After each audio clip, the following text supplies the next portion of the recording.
Well, I'm joined now by Joe Ponte, who is the Chief Executive of Hotelplan, which incorporates Ingham's and Ski Esprit and Santa's Lapland and Explore. Have I got that right? You've got it right, thanks Susie. But a number of brands that have been obviously affected, like many in the travel industry, and it's obviously been important for you and many of your colleagues, I've seen a few of them out there, to come down today. Tell us why you're here. Look, it's great to be here. I'm really passionate about the way in which the travel industry has completely come together. Over the last 18 months, it really feels like the travel industry has been really patient, and we've had a lot of really passionate people lobbying and doing really hard work, but at times it's felt a bit disjointed, but to see it all come together and to make some really key demands that we need support for our industry is great. It's fantastic that we're here, but passionately you can hear everyone in the background putting forward that we need that support and we need it now.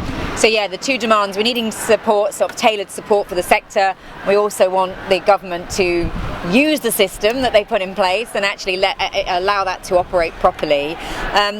How important is it for you to get international travel restarted? We're coming into the summer, it's crunch time. It's crucially important for us. You know, for 16 months we've barely carried a single customer, and we've had some government support. The furlough program has had some impact, but the reality is travel businesses are different to many other businesses where we have to stay open. We've still got thousands of customers we're talking to, so we can only use the furlough program to a certain degree. So to get international travel back safely is really important for us. I think we need to be focusing on this vaccines, having people with 2 vaccines being able to travel. It's working in other countries and we should be focusing on getting that going. And we also need to have a clear path to when we can travel from the government. It's been so up and down with the traffic light system. It's been so hard to get that confidence back in travel again. And as you say, some tailored financial support for the travel industry, because it works so differently to other industries. When we take a booking, when we finally open up, we don't actually get the profit from that until that person travels. So it's really hard for us to be able to manage that comeback with such uncertainty. So we need something tailored that the travel industry can actually make the most of. And do you think the government understand that? You just explained it there. Okay. No, honestly, you don't, obviously. I don't think there's a clear understanding. You make the comparison to a pub. When on the same day, if pub and travel can open up, that first day that pub sells a meal, makes some profit, and has a pathway back. It might be 9 months until that person travels. So there's this real lingering between opening up travel until when we can actually be back making profit. And the government needs to understand that and have that reflected in the support they give the industry. And we've been trying to get them to understand for nearly 18 months now.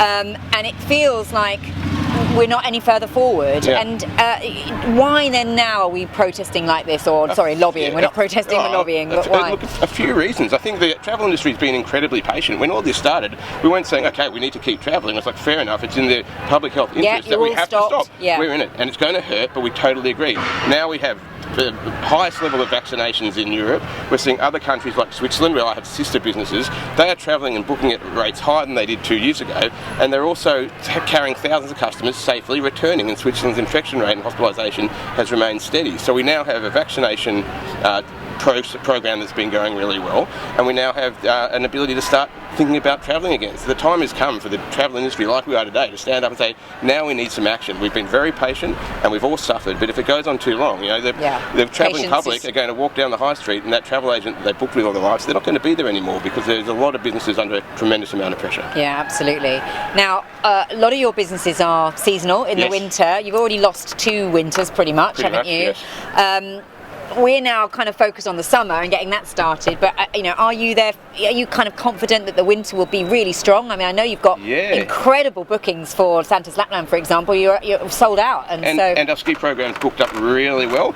Look, there's what I've learned in the last 18 months is there's absolutely no certainty. So we're confident that we can get the ski season away. Our teams are working incredibly hard to put in all COVID-safe travel practices across Santa, across all of our ski stuff. But it's really going to depend on the vaccination program and how we can get back to travelling once people have had 2 jabs. I think for us, whether it's summer or this summer, winter or next summer, that's going to be a really crucial thing for us to get travelling again. Okay, well, it's absolutely brilliant that you've added your voice to those on College Green today, and obviously people around the country are also supporting. We've got a Twitter storm going on as we're speaking to Joe, so we wish you all the best. Let's hope we get the outcome we want. Thanks, Lucy. Great to talk to you.